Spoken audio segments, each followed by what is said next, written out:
Bidadi township ವಿರೋಧಿಸಿ JDS ಪಾದಯಾತ್ರೆಗೆ ಇಂದು ದೇವೇಗೌಡರು entry. ಸರ್ಕಾರ ರಿಯಲ್ ಎಸ್ಟೇಟ್ ಮಾಡೋದಕ್ಕೆ ಹೊರಟಿದೆ ಎಂದು ದೋಸ್ತಿ ನಾಯಕರ ವಾಗ್ದಾಳಿ. ಸದನದಲ್ಲಿ ಕಾವೇರಿಲ್ಲದೆ ಬಿಡದಿಯ ಕದನ. ಈ ಸುದ್ದಿಗಳನ್ನು ನೋಡೋಣ ಬಿಡದಿ ಕದನ ನ್ಯೂಸ್ ಟಾಪ್ನಲ್ಲಿ.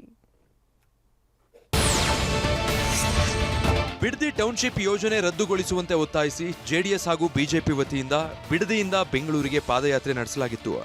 ರೈತರು ನಡೆಸ್ತಾ ಇರುವ ಧರಣಿ ಸ್ಥಳವಾದ ಬೈರಮಂಗಲ ಸರ್ಕಲ್ನಿಂದ ನಿನ್ನೆ ಪಾದಯಾತ್ರೆಗೆ ಚಾಲನೆ ನೀಡಲಾಯಿತು. ಜೆಡಿಎಸ್ ಯುವ ಘಟಕದ ಅಧ್ಯಕ್ಷ ನಿಖಿಲ್ ಕುಮಾರಸ್ವಾಮಿ ನೇತೃತ್ವ ಈ ಪಾದಯಾತ್ರೆಗೆ ಕೇಂದ್ರ ಸಚಿವ ಎಚ್.ಡಿ. ಕುಮಾರಸ್ವಾಮಿ, ಪ್ರತಿಪಕ್ಷ ನಾಯಕ ಆರ್. ಅಶೋಕ್ ಸೇರಿದಂತೆ ಸಾವಿರಾರು ಜೆಡಿಎಸ್ ಕಾರ್ಯಕರ್ತರ ಸಮ್ಮುಖದಲ್ಲಿ ಚಾಲನೆ ಸಿಕ್ತು.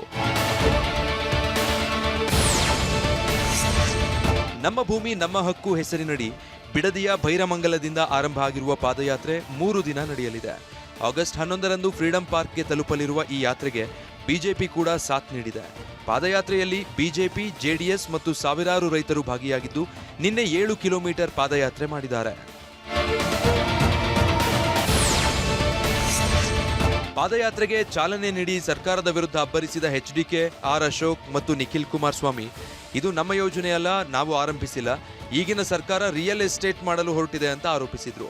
2006ರಲ್ಲಿ ಕಾಂಗ್ರೆಸ್ ಮಾಡಿದ ಸತ್ಯಶೋಧನಾ ಸಮಿತಿ ವರದಿಯನ್ನೇ ಓದಿದ ಎಚ್.ಡಿ.ಕೆ ಟಾಂಗ್ ಕೊಟ್ಟಿದ್ದಾರೆ. ಯಾವುದೇ ಭೂಮಿಯನ್ನ ನಾವು ಪ್ರಾಥಮಿಕ ಅಧಿಸೂಚನೆಯನ್ನ ಹೊರಡಿಸಿರಲಿಲ್ಲ. ನೋಡ್ಬೇಕಿಲ್ಲಿ 2006ರಲ್ಲಿ ಯಾವ ಸತ್ಯಶೋಧನಾ ಸಮಿತಿ ಮಾಡಿದ್ರು. ಇಲ್ಲಿ ಇಬ್ಬರು ಮಹಾನ್ ನಾಯಕರು, ಒಬ್ರು ಯುವಕ ನಾಯಕರು 1130 ಎಕರೆ ರಾಗಿ, 716 ಎಕರೆ ಭತ್ತ, 484 ಎಕರೆ ಕಬ್ಬು, 248 ಎಕರೆ ತರಕಾರಿ, 661 ಎಕರೆ ರೇಷ್ಮೆ, 227 ಎಕರೆ ಬಾಳೆ ಬೆಳೆ. ನಾನು ಸರ್ಕಾರಕ್ಕೆ ಎಚ್ಚರಿಕೆಯನ್ನ ಕೊಡ್ತಾ ಇದ್ದೀನಿ. ಮಿಸ್ಟರ್ ಶಿವಕುಮಾರ್ ಅವರೇ, ನೀವೇನಾದ್ರೂ ದುರ್ಯೋಧನನ ರೀತಿ ಹಠ ಬಿಡದೆ ನಾನು ಮಾಡ್ತೀನಿ ಅಂದ್ರೆ ಕೊನೆಗೆ ದುರ್ಯೋಧನ ಗತಿನೇ ನಿಮಗೆ ಆಗುವಂಥದ್ದು. ಎಚ್ಚರಿಕೆಯನ್ನು ಕೊಡ್ತಾ ಇದ್ದೀನಿ. ಕಾಂಗ್ರೆಸ್ ಸರ್ಕಾರಕ್ಕೆ ಇದರಲ್ಲಿ 35,000 ಕೋಟಿ ರಿಯಲ್ ಎಸ್ಟೇಟ್ ದಂಧೆ ಅವ್ರ ಕಣ್ಣು ಮುಂದೆ ಕಾಣ್ತಾ ಇದೆ. ರಾಜ್ಯ ಸರ್ಕಾರಕ್ಕೆ ರಿಯಲ್ ಎಸ್ಟೇಟ್ ದಂಧೆ ಅಷ್ಟೇ ಕಾಣ್ತಾ ಇರೋದು. ರೈತರ ಭೂಮಿ ಪಡೆದುಕೊಂಡ್ರೆ ಸರ್ವನಾಶ ಆಗ್ತೀರಾ ಅಂತ ಎಚ್.ಡಿ.ಕೆ ವಾಗ್ದಾಳಿ ನಡೆಸಿದ್ರು. ಯೋಜನೆ ಮಾಡಿದವರೇ ನೀವೇ, ಹಾಗಾಗಿ ನೀವೇ ಸರ್ವನಾಶ ಆಗ್ತೀರಾ ಅಂತ ಬಾಲಕೃಷ್ಣ ತಿರುಗೇಟು ಕೊಟ್ರು. ಇದಕ್ಕೆ ಪ್ರತ್ಯುತ್ತರ ಕೊಟ್ಟ ಎಚ್.ಡಿ.ಕೆ 2028ಕ್ಕೆ ಯಾರು ಸರ್ವನಾಶ ಆಗ್ತಾರೆ ನೋಡೋಣ ಅಂದ್ರು. ನೀವು ಏನ್ ಟೀಕೆ ಮಾಡಿದ್ರು ಮುಂದಿನ ಚುನಾವಣೆ ಇದೆಯಲ್ಲ, ಸರ್ವನಾಶ ಆಗೋಯ್ತೀರಿ, ಹುಷಾರು, ಎಚ್ಚರಿಕೆ. ಯೋಜನೆ ಮಾಡಿದ್ರೆ ಕುಮಾರಸ್ವಾಮಿ ಸರ್ವನಾಶ ಆದ್ರೆ ಕುಮಾರಸ್ವಾಮಿ ಸರ್ವನಾಶ ಆಗಬೇಕು, ನಾವ್ಯಾರು ಸರ್ವನಾಶ ಆಗಲ್ಲ. ಅವ್ರೇನು ಸರ್ವನಾಶ ಆಗ್ಬೇಕು ಅಂತ ಹೇಳಿದ್ರೆ ಚಾಮುಂಡಿ ಮುಂದೆ ಯೋಜನೆ ಮಾಡೋರು ಯಡಿಯೂರಪ್ಪ, ಕುಮಾರಸ್ವಾಮಿ, ಆ ತಾಯಿ ನೋಡ್ಕೊಳ್ಳಿ. ನೋಡೋಣ ಯಾರು ಆಗ್ತಾರೆ ಅನ್ನೋದು 2028ಕ್ಕೆ ಯಾರ್ಯಾರು ಏನೇನು ಆಗ್ತಾರೆ ಅನ್ನೋದನ್ನ ಕಾದ್ ನೋಡೋಣಂತೆ. ನಮ್ಮ ಕೈಲಿಲ್ಲ, ದೇವ್ರ ಕೈಲಿ ಇರೋದು. ಬಿಡದಿ ಟೌನ್ಶಿಪ್ ವಿರುದ್ಧ ಬಿಜೆಪಿ, ಜೆಡಿಎಸ್ ಪಾದಯಾತ್ರೆಗೆ ಕಾಂಗ್ರೆಸ್ ತಿರುಗೇಟು ನೀಡಿದೆ. ಪ್ರಾಯಶ್ಚಿತ್ತ ಯಾತ್ರೆ ಅಂತ ಬ್ಯಾನರ್ಗಳನ್ನು ಅಳವಡಿಸಿದೆ.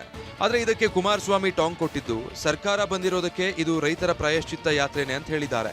ಪ್ರಾಯಶ್ಚಿತ್ತ ಹೌದು. ಇಂಥ ಸರ್ಕಾರ ಈ ರಾಜ್ಯದಲ್ಲಿ ತಂದ್ರಲ್ಲ, ಈ ಭಾಗದ ರೈತ ಬಂಧುಗಳು ಇಂಥ ಕೆಟ್ಟ ಸರ್ಕಾರ ತಂದಿರೋದಕ್ಕೆ ಪ್ರಾಯಶ್ಚಿತ್ತ ಮಾಡ್ತಾ ಇದ್ದಾರೆ. ಬೈರಮಂಗಲ ಜನ ಓಟ್ ಹಾಕಿದಾರಲ್ಲ, ಯಾರೋ ಹೇಳ್ತಾನಲ್ಲ, ಈ ಮಂತ್ರಿ ಆಗೋನಲ್ಲ, ತುಂಡು ಮಂತ್ರಿ, ಅದಕ್ಕೆ ಪ್ರಾಯಶ್ಚಿತ್ತ ಈ ಬೈರಮಂಗಲ ಜನ ಮಾಡ್ತಾ ಇದ್ದಾರೆ. ಪ್ರಾಯಶ್ಚಿತ್ತ ಮಾಡ್ಕೊಬೇಕಾಗಿರೋದು ಕಾಂಗ್ರೆಸ್ ಅವರು. ಯಾಕೆಂದ್ರೆ ಅವರ ಸತ್ಯಶೋಧನಾ ವರದಿಯಲ್ಲಿ ಈ ಪ್ರಾಜೆಕ್ಟ್ ಮಾಡಬಾರ್ದು ಅಂತ ಕೊಟ್ಟಿದ್ದಾರೆ. ಅವ್ರು ಯಾವ ಮುಖ ಇಟ್ಕೊಂಡು ಈ ಪ್ರಾಜೆಕ್ಟ್ ಮಾಡ್ತಾ ಇದ್ದಾರೆ? ಅದರಿಂದ ಪಾಪ ಮಾಡಿರೋರು ಅವರು. ಅದಕ್ಕೆ ಅವರು ಪಾಪದ ಪ್ರಾಯಶ್ಚಿತ್ತವನ್ನು ಇವತ್ತು ಯಾರಾದರೂ ಪಡಿಬೇಕಾದ್ರೆ ಅದು ಕಾಂಗ್ರೆಸ್ ಸರ್ಕಾರ. ಇದು ನೋಡಿ, ಇದು JDSನ ರಿವೈವಲ್ ಕ್ಯಾಂಪೇನ್. ಇದು ಅವರ 3ನೇ ತಲೆಮಾರಿನ ಒಂದು ನಾಯಕತ್ವವನ್ನು ಸ್ಥಾಪನೆ ಮಾಡುವಂಥ ಇಶ್ಯೂ. ಇದು ರೈತರ ಇಶ್ಯೂ ಅಲ್ಲ. ಇದು